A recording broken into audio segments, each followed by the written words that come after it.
back to the channel, guys. It is a crazy Tuesday here and we are just trying to keep up with all the insane drama coming out of Genoa City today. Grab a huge cup of coffee or maybe something stronger because we have a massive amount of spoilers to unpack. We are diving straight in. And let me tell you, the week of April 20th to 24th on The Young and the Restless is going to be absolutely explosive. We are talking about life and death stakes here. So much is happening all at once. But the main thing we really need to focus on today is Sharon Newman and Noah Newman, because they are about to walk right into a massive trap. And it is all thanks to Matt Clark. Matt is just a complete menace. He is totally out of control. And he has been plotting this for a while. So let's just break down exactly how Sharon and Noah get pulled into this Vegas nightmare.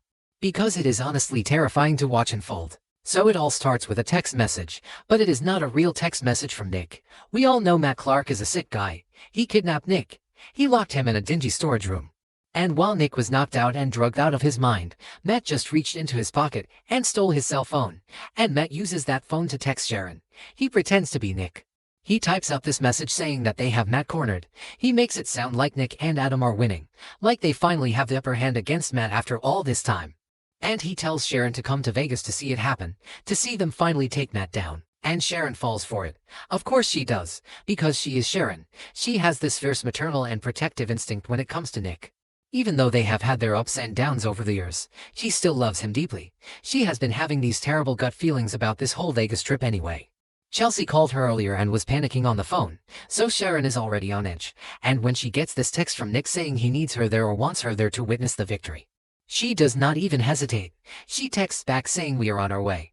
And she immediately books a flight. But she is not going alone. Noah is going with her, and Noah has his own beef with Matt. Noah has been texting Matt from his own phone for days, calling him a coward, telling him to show his face. Noah wants to be the hero here. He wants to protect his mom and he wants to help his dad. But Noah is totally blind to what is actually going on. He thinks he is flying into a victory party. But he is literally flying into a war zone. And let's not forget Sienna Bacall. Sienna is Noah's girlfriend and she is super paranoid right now. She caught Noah hugging Audra Charles. And Sienna is fiercely jealous. She even kissed Noah aggressively just to mark her territory.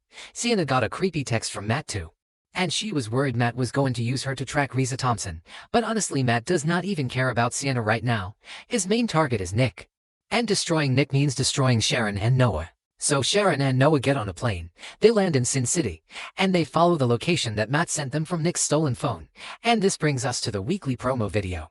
The promo shows Sharon and Noah sitting in their rental car. They pull up to this location. And it is not a fancy hotel. It is not a bustling casino. It is a complete dump. A rundown, abandoned-looking building. It looks like it has been empty for years. There are probably broken windows and weeds everywhere. It is the absolute definition of sketchy. And Noah looks at it. He is sitting in the driver's seat just staring at this place. And he literally admits that this is definitely not what she expected. He says the place looks completely deserted. And you can see the hesitation on both of their faces. They know something feels wrong. The vibes are completely off. But then Sharon looks at Noah. And she asks him the million-dollar question. She asks if they should go in or wait out here in the car. And guys, you just know they are going to go in. Because it is a soap opera. And characters never do the smart thing. The smart thing would be to lock the doors and call the police. But no, they are going to get out of the car. And they are going to walk right up to that creepy building. Because that is the most logical choice in their minds right now. They truly think Nick is inside waiting for them. But Nick is not inside. Matt Clark is inside. Or at least Matt's deadly trap is waiting for them. Because Matt is a sadistic villain. He does not just want to shoot Nick. He wants to psychologically torture him. Remember years ago when Matt ripped out his own breathing tube in the hospital just to frame Nick for it? That is the level of crazy we are dealing with here. Matt wants Nick to watch his family suffer. That is his ultimate goal. He wants to break Nick's spirit completely. And luring Sharon and Noah into an abandoned building is the perfect way to do it. He is going to take them hostage. I can almost guarantee it. And the worst part is that Nick cannot even help them right now. Because Nick is a complete mess. Nick is currently battling a severe fentanyl addiction. It all started with that car crash Matt caused. Nick hurt his leg. He left the hospital early to hunt Matt down. He pushed himself way too hard. And he started taking heavy painkillers. Then he met a dealer named Justin in Vegas, and Justin gave him fentanyl, plus a little something extra as a bonus, and Matt actually orchestrated that. Matt wanted Nick to be high. Matt wanted to feed his addiction until Nick was completely useless. So right now, while Sharon and Noah are walking into a death trap, Nick is probably high out of his mind. Chelsea actually managed to rescue Nick and Adam from that storage room earlier. She tracked them down and got them out of the chains, but during the escape, Nick did something incredibly stupid. He saw some packets of drugs on the floor, and he secretly pocketed them. He literally stole drugs from his own kidnapping scene, and when they got back to the hotel suite, Nick locked himself in the bathroom, and he took the drugs to steady himself. He is putting on a fake smile.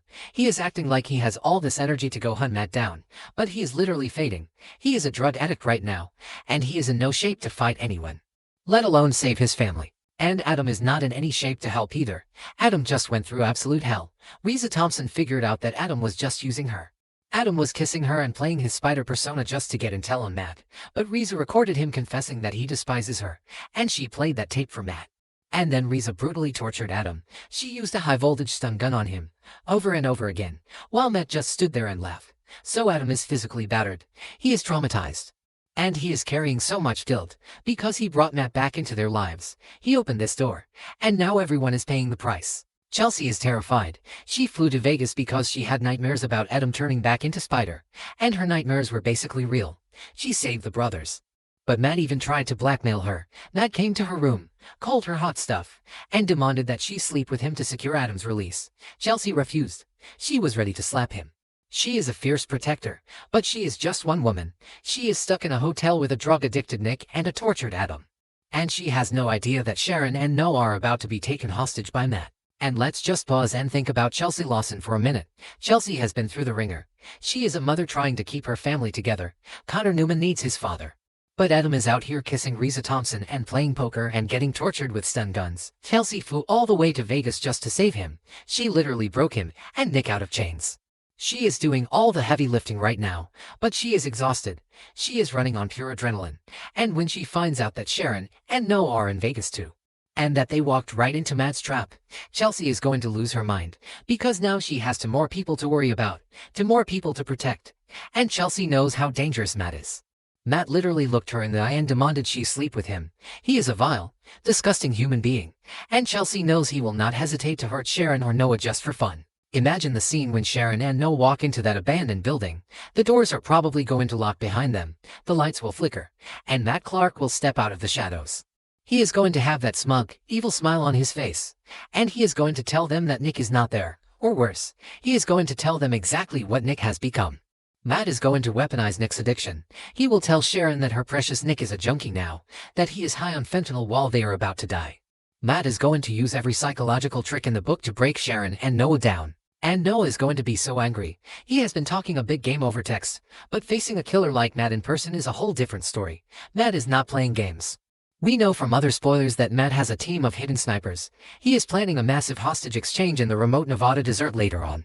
So Matt is probably going to use Sharon and Noah as leverage. He is going to call Nick and Adam, and he is going to tell them that if they ever want to see Sharon and Noah alive again, they have to meet him in the desert.